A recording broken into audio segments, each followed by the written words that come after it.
Selos nga ba at inggit? Isang aktres, pilit winawasak at sinisiraan ang Kimpaw.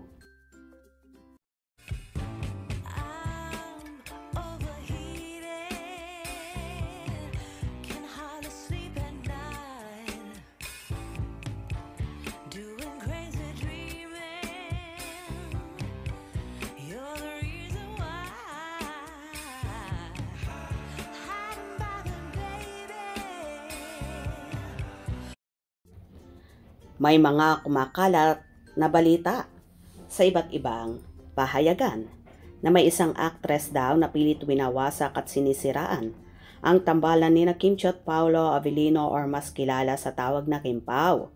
Grabe kasi ang lakas ng tambalan ng dalawang ito at bumubulusok ang pagiging sikat at in demand hindi lang sa Pilipinas kundi sa iba't ibang panig ng mundo. Hindi na nga matatawaran ang pamamayagpag ng Kimpaw kaya naman marami na ang nakakasilip dito. Isa na nga ang actress na ito na tila inggiters at may selos factor sa katawan. Ito raw ang utak ng mga fake news regarding sa Kimpaw na kesyo nanlalamig na si Paolo kay Kimi. Kesyo masama daw ang ugali ng aktor at lumalabas na ang totoong kulay.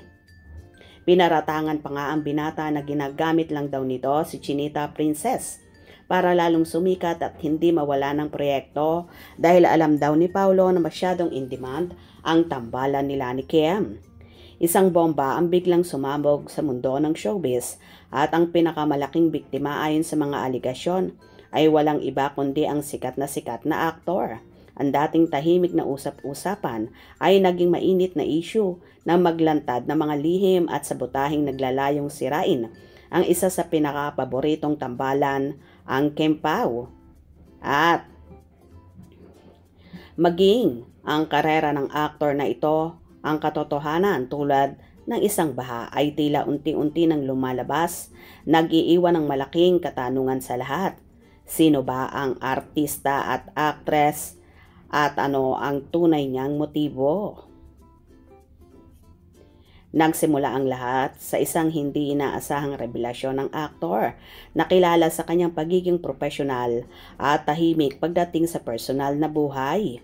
Ay biglang naglabas ng pahayag na nagbigay linaw sa mga nagaganap sa kanyang relasyon sa aktres. Ayon sa mga ulat, naglabas ang aktor ng mga detalye na nagpapahiwatig na siya ay ginagamit lang ng naturang actress na ito bilang isang sangkapan upang magamit ang isang mas malalim at mas masamang layunin ang sirain ang ugnayan ni Kim at Paolo.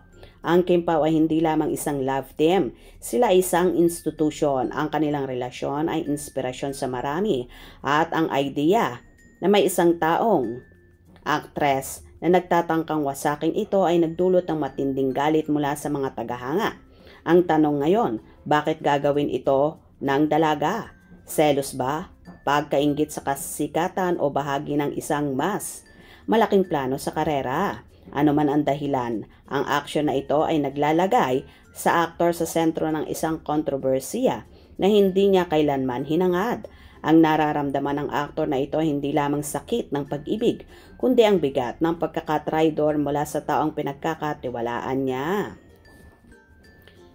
Kasabay ng usapin sa magkasintahang ito, isa pang seryosong issue ang nagpapabigat sa sitwasyon, ang patuloy na sabotahin ng tinaguriang ex-love team o XL team. Ang grupong ito na tila may matinding galit or inggit sa kasalukuyang sistema ay hindi tumitigil sa pag-upload ng mga eksena at buong episode sa iba't ibang social media platforms. Ang kanilang ginagawa ay direktang paglabag hindi lamang sa copyright, kundi isang malinaw na pagtatangka na wasakin ang integridad ng Prime platform, kung saan opisyal na ipinalalabas ang proyekto ng Kimpaw. Na ayon pa sa nakakita, ang mga upload na ito ay ginagawa ng walang humpay sa halip na mag-subscribe at manood sa Prime na siyang maganda sana para sa ratings. Ang mga manonood ay naghihintay na lamang sa mga libreng upload ng XLTM. Nakakalungkot ang pangyayari sa totoo lang. Payag ng isang insider, imbes na ma-excite ang iba sa panonood ng Prime, panay ang upload nila sa ibang social media platform. Kaya ang ending, imbes na mag-subscribe pa, ayun, naghihintay na lamang ng mga upload. Ang sabotahing ito ay nagdudulot ng malaking pinsala sa industriya, sa production, lalong higit sa kredibilidad at kita ng mga artistang kasungkot, partikular na ang Kim Pao. O di ba kaloka? Sino kaya ang artistang ito na pilit winawasak at sinisiraan ang tambalan ng Kim Pao?